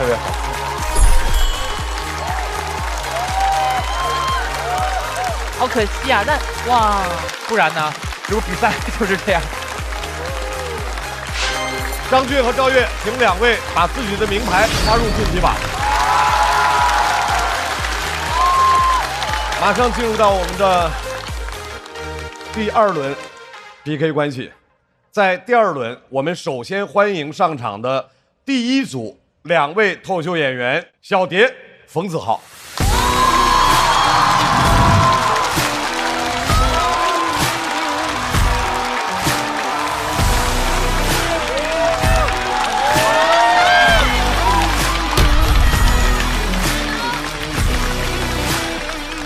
要和他们2位对战的一组，掌声欢迎史岩、小齐。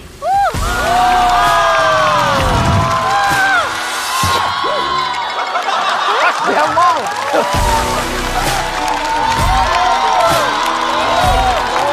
哇，这组太有看点了，我的天哪！这组要强到爆炸。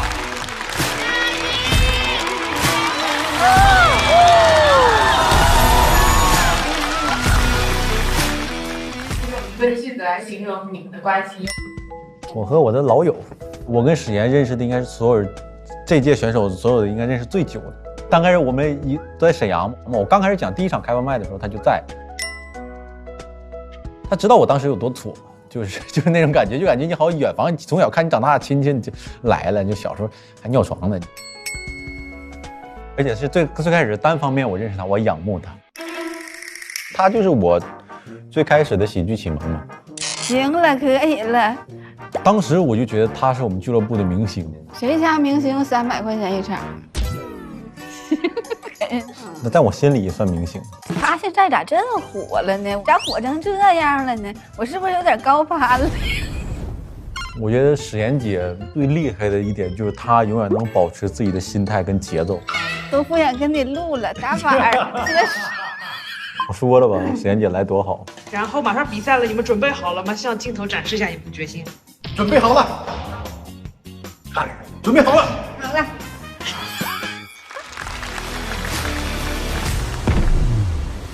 这2组当中，率先要上场的这位演员，去年讲了自己的出生，从小就命硬，让我们掌声欢迎来都来了的小蝶。大家好，我是小蝶。要和小蝶对战的这位演员，他想和大家分享一下今年的变化。掌声欢迎史岩。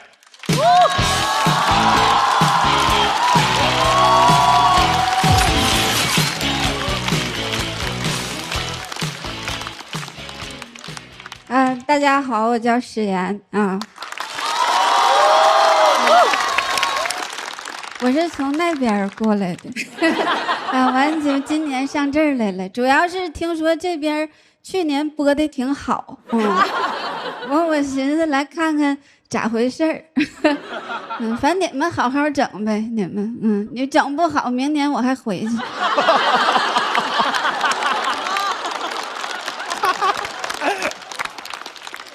这个是梗啊，这不是内心真实的想法。现在情商太高了，现在，我前一阵儿刚过完自己40岁的生日，这情商高正常，但是智力有点下降，前2天吧，在那个蜜啥啥城点了一杯水没给我，说没有尾号是6342的，我走出去2站地，找着另一家店儿，完才整明白，说这快递取件码取不了果汁儿。这智力下降吧，现在还打上呼噜了，有时候就感觉自己一个声音像一颗彗星似的，有尾巴，有时候笑着笑着吧。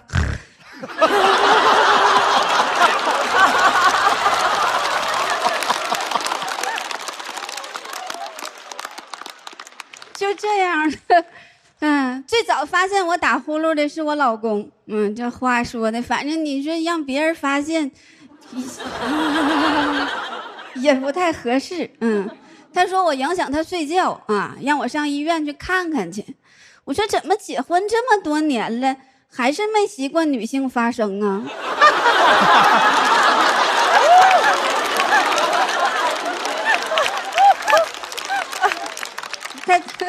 他就失眠嘛，失眠完说总梦见自己跟一个男的一被窝。我说怎么挺大个老爷们儿，还害怕老爷们儿呢？给他买的褪黑素也不太管用，他说这玩意儿吃完耳朵也不聋啊。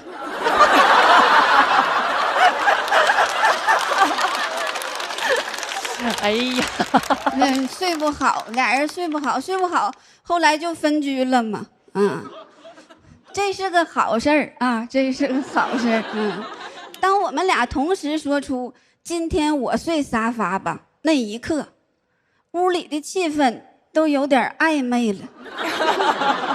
刚处对象的时候说的也是这句，这都属于郎有情我有意了。我睡沙发吧，真的这句话说完，不管你们的感情状态处在哪个阶段，都能进入到下一个阶段。太暧昧了，暧昧，振聋发聩。有人清醒，有人沉睡。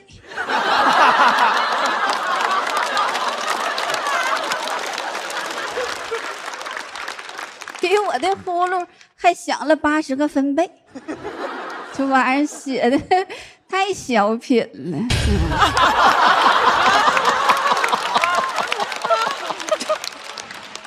那能咋地呀？就讲，我都40了，谁能管了我呀？接不着上春晚的活，还不让过上春晚的瘾呢。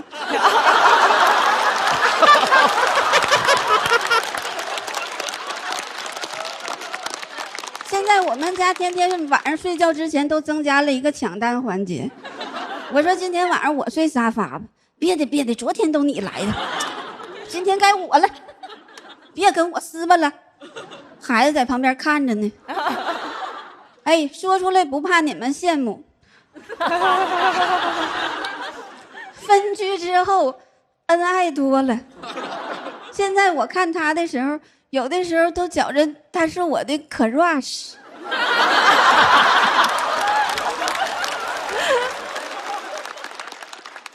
之前吧，我一直不愿意承认这个事儿，因为我睡着之后我听不见。一直到后来有一次我在外地演出，演完出晚上坐卧铺回家，当时跟3个大哥分到了同一个包厢。我当时是下铺，就是印象当中比较容易被骚扰的那么个位置。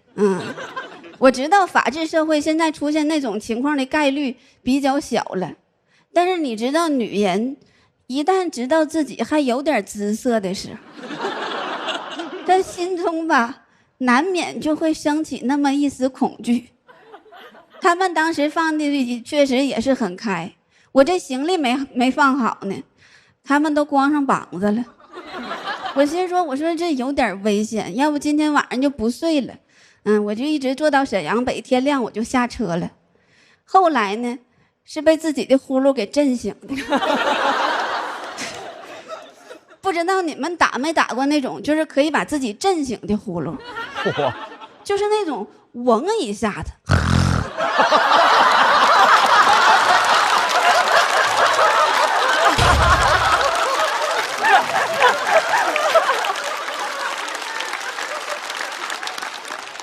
我当时都不是给自己吓了一跳，当时感觉自己獠牙长出来了。睁开眼睛的时候，3个大哥已经穿好了。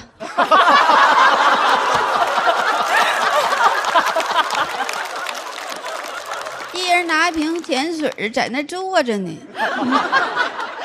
这个画面怎么跟你们形容呢？你们让别人给你守过灵吗？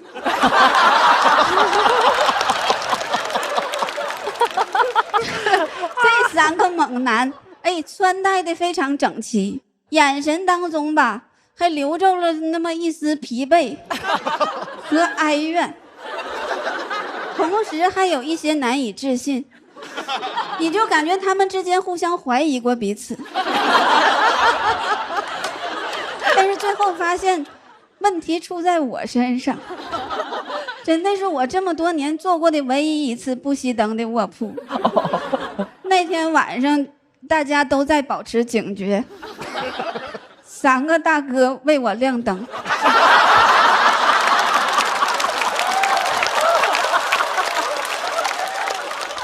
反正也算是不打不相识吧。下车的时候，有个大哥跟我说：“他说老妹儿，昨天晚上这觉睡的挺外向的。”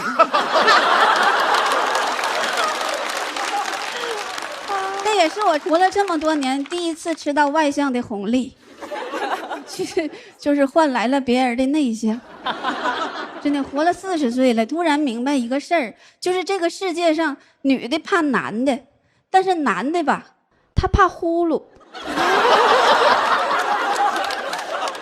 之前我一直都不愿意承认自己打呼噜这个事儿，我就一直觉得有点丢人。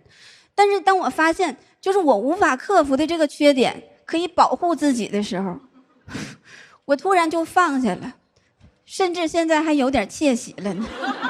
真的，我知道讲完这段肯定能有人联系我说打呼噜能治啥的。我知道能治啊！我想说啥呢？就是当一个女人发声的时候，能不能先别说她有病啊？哼，这也鼓掌啊！打个呼噜上这高价值，脱口秀完了，脱口秀。谢谢大家。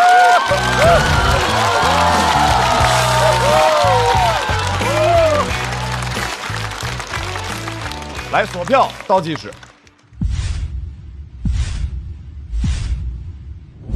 再次掌声送给史岩。我太喜欢您了，然后我头一回听您说，我太喜欢您自个儿刨自个儿底的那些东西了。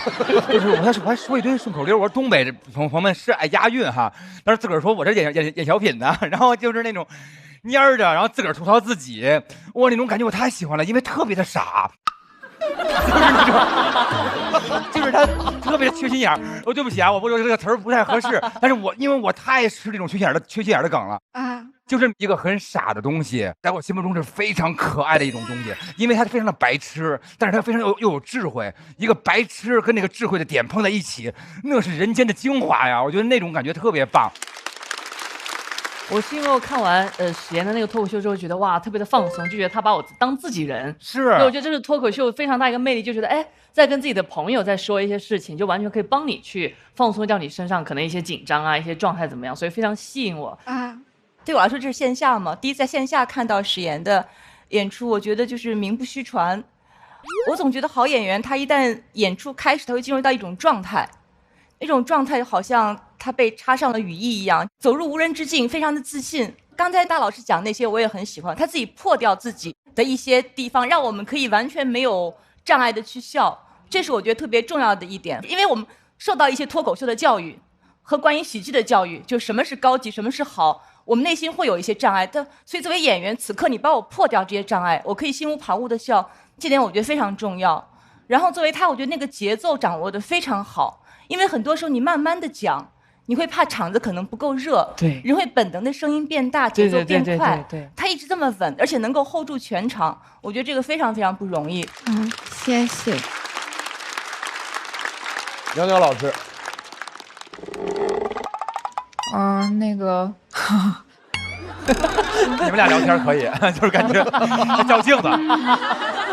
我觉得史岩姐也是特别无辜，因为史岩姐其实比我入行早嘛，但是我上节目比较早，所以史岩姐第一次上节目的时候，就总有网友说史岩姐在模仿我，但是其实并不是，就是我们只是碰巧都是这样的人而已。然后今天是不是感觉也没有那么相似？就是。没事儿，这总有人认错，我之前过年的时候，就是那个放呲花，完让警察抓着了，他说这儿不能放鞭炮，鸟鸟。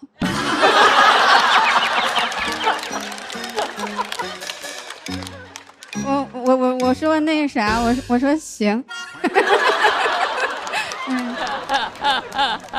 那行，我放呲花没被抓着过。史岩确实在他之前的节目表现里，我一直非常非常喜欢。我追你的节目，我一直在追你的所有的比赛的内容。我是招那个中老年男人的喜欢啊。哎呀！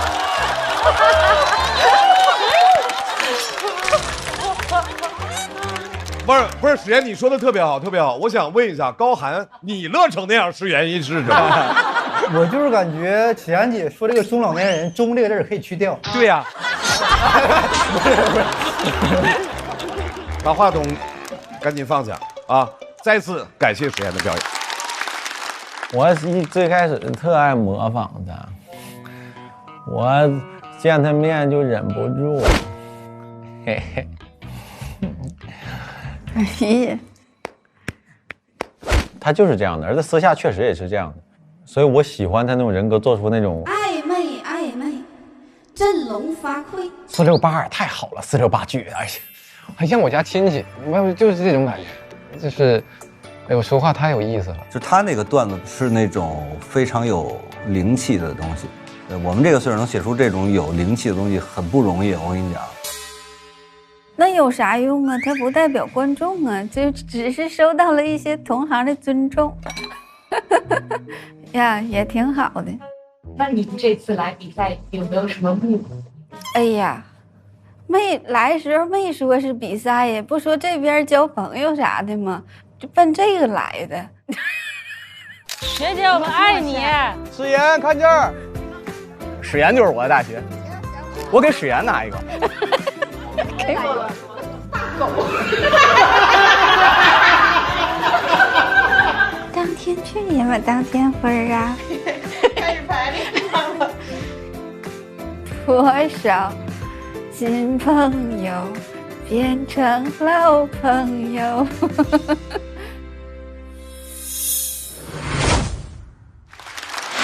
来，我们也请小蝶回到现场，看一下票数分别是哇！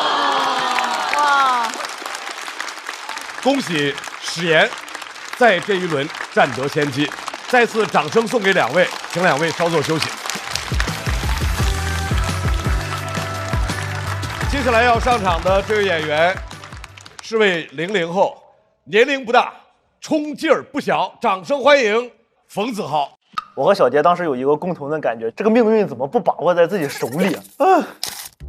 看着陆陆续续的大家就有了对手，我就已经跟小杰说我们完蛋了，你知道吗？07，大家都在那拱火，偷小七，我一摸出来的乒乓球写着7号，就是小七。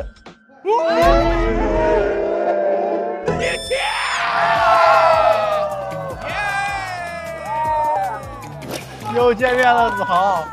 当年他第2名，被他狠狠的单方面殴打。昨天晚上就睡着了，但是在梦里一直有一个声音跟我说：“你没睡着，你没睡着。”今天我看了一下我这个手环，全是浅睡，深睡基本没有。睡觉没睡好，做一晚上梦，然后今天早上起床说洗个脸冷静一下，洗脸手是这样。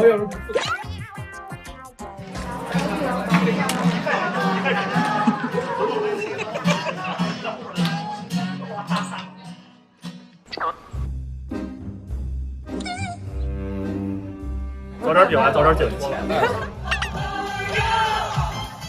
就要和你聊一整宿，就要笑声传遍海洋和银河，就要快乐，快乐，快乐。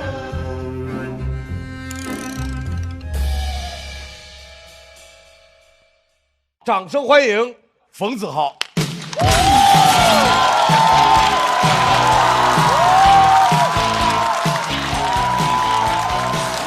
谢谢大家，我叫冯子豪，大家晚上好吗？谢谢，我今年24岁，刚刚大学毕业没多久，要面子，毕业给自己买了一辆2手车，买完很开心，但人和人的差距真的很大，你知道吗？我朋友过来给我泼冷水，他说你买个破2手车你别开心，你知道那个谁吗？人毕业弄了一个帕拉梅拉，谁听了都生气。我说我买车跟他做减肥操什么关系？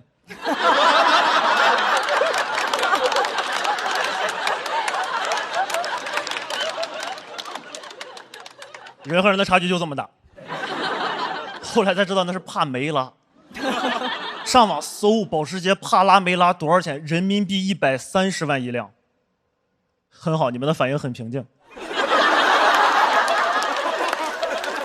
要对钱有概念，各位，130万，天文数字。我大学4年一共攒了1万块钱。我去买车，车贩子嫌少，他说哥，这样你添点预算，98800。你买这辆车，哦呦，跑得快。我说我不要，哦呦，跑得快。你去给我找一辆，我去还能跑。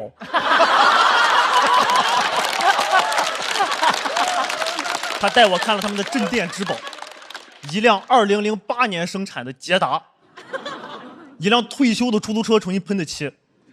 我说这个有点侮辱人了。我就往死里砍价，我说你这个车1万卖不卖？车贩子看着我，哥7000你开走。那就是我人生第1辆车，7000块钱买回来开着，发现跟130万的车还是有点区别。各位，130万的车买来第2天不用进维修厂的。我买来第2天开着感觉不对，我就开去维修厂，师傅给我检查，他说孩子这个车18年了，2个刹车盘磨碎了。你得全部换新的，给我吓惨了。我说全换新的得花多少钱？45。45刹车盘，我害怕。我在旁边拿手机搜，我说保时捷帕拉梅拉刹车盘多少钱？搜到了7000块钱一副。我的车钱。啥意思？保时捷刹车的原理就是塞一个捷达在下边磨。生气修车，你不知道啥会坏，那个倒车灯坏了，就是挂上倒档后边会亮那个灯，年代太久远，这种小配件找不到原厂配件了，啊，给我从网上买了一个鬼火少年的改装件，商品名叫老捷达超亮流氓倒车灯。我说什么叫流氓倒车灯？是我挂上它的时候，它会对着后边的行人。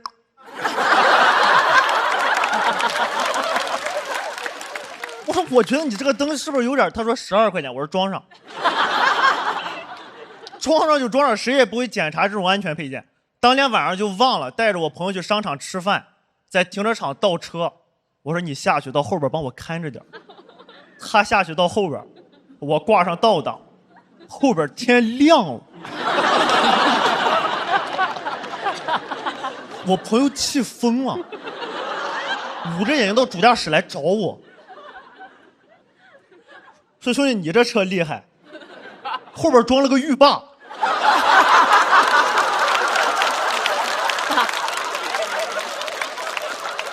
修啊，你都不知道这个车坏什么东西。这个车刚买来的时候最大的问题是它在加速的时候会不受控制的往右跑，我都不知道。我是有一天在高架桥上，右边有一个下桥口，导航说请保持直行，我踩了一脚油门下去了。给我吓一跳，给后边车都吓一跳。后边车生气了，加速上来把窗户摇下来骂我，说：“哎，怎么开的车？变道不知道打转向灯吗？”我心想，还打转向灯？我都没打方向盘。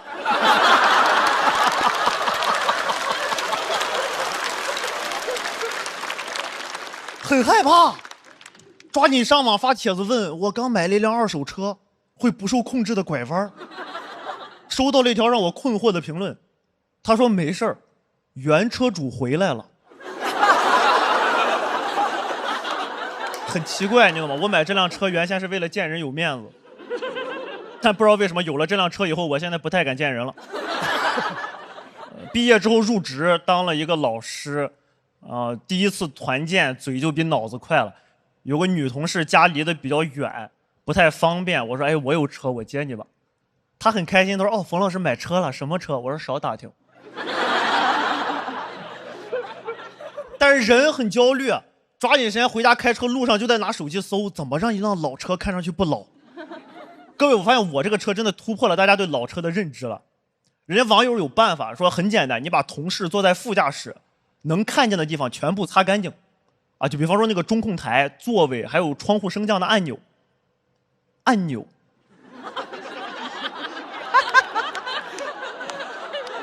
我那是个摇把。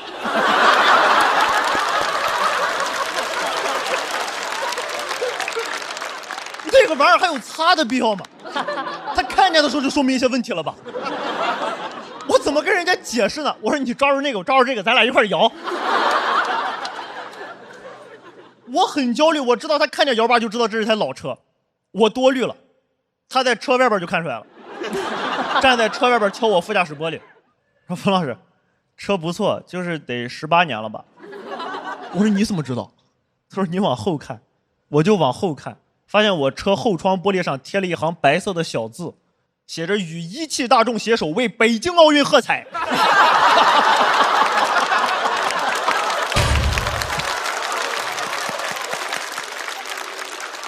这段段子就结束了，但我的人生才刚刚开始。他就上车，我们就去那个团建的地方。一路上我们真的很安静，因为我的车里真的很吵。同事很有礼貌，要不咱听个歌，冯老师？我说可以，你把前面那个扶手箱打开。说啊，蓝牙在扶手箱里吗？我说磁带在扶手箱里。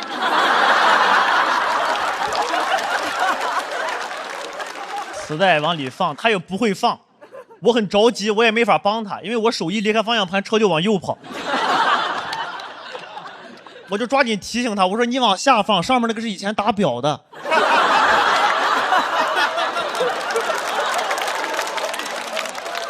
放进去就听歌，听了几首我就停了。同事很害怕，是不是给你弄坏了，冯老师？我说没有 ，A 面听完了，翻 B 面。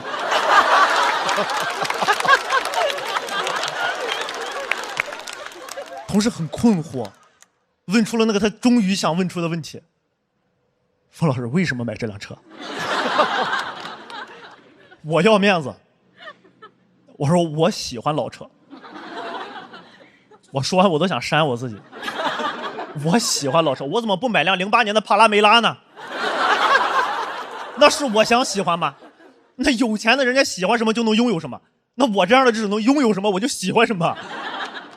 没办法，我很焦虑，但那天团建没结束，就这个事儿已经传开了。传开了，冯老师买车了，听说了吗？什么车？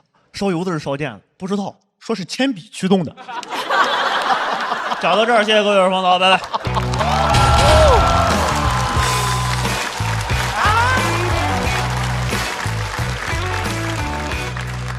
喜欢冯子豪的表演，抓紧投票。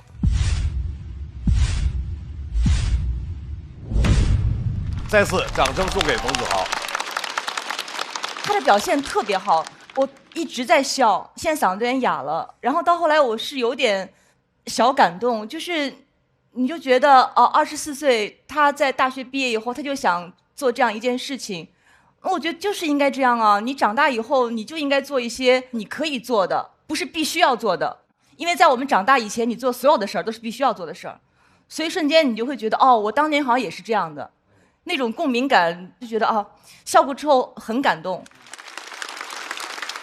子豪老师的那个铺垫写的特别细致，就是有一个场景，不是安了倒车灯，然后把朋友照得特别晃眼嘛，然后他前面特意铺垫了一个，哦，当时安上这个配件，我也没有挨个检查什么的，所以后面的场景才能有一种很吃惊的氛围。就是我觉得整篇稿子都很完整，很细致。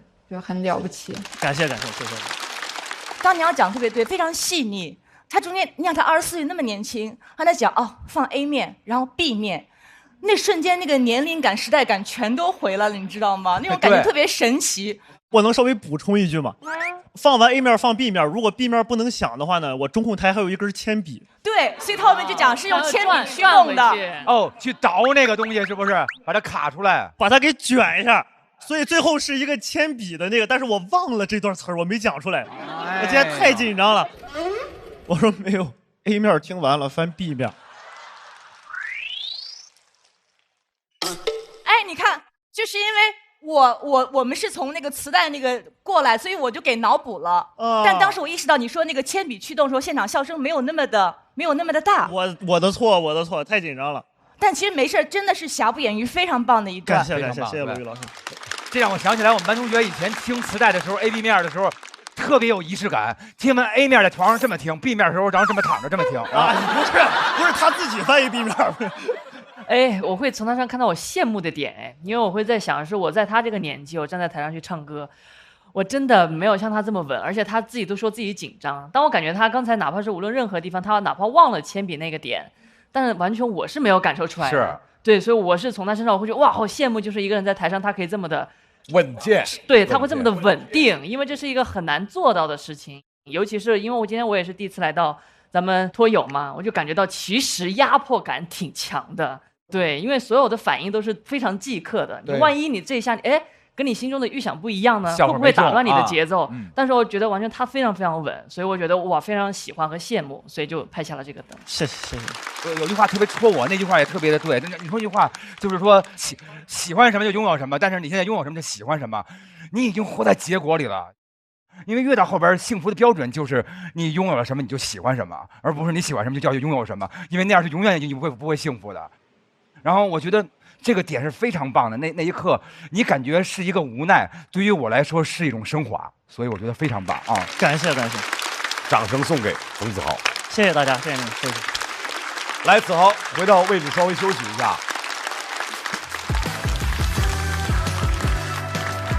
要和冯子豪对决的这位朋友，他去年在节目里取得了他学习的时候从来没有取得过的好成绩。掌声欢迎小齐。